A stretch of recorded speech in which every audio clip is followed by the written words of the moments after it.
शाळा कुठलं शिक्षण करीत होतो चाकरी, उष्ट्यावरती जगत आलो कुणाला नव्हती नोकरी.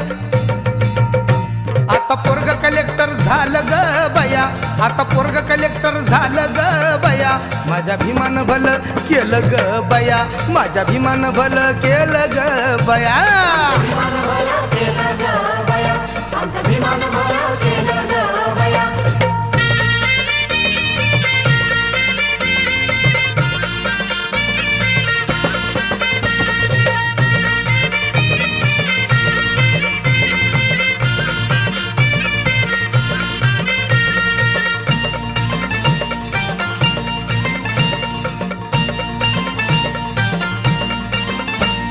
बायांचं तर भलतच हाल नव्हती कशाची मुभाग, सुनबाई माझी सरपंच झाली गाजवती या सभाग.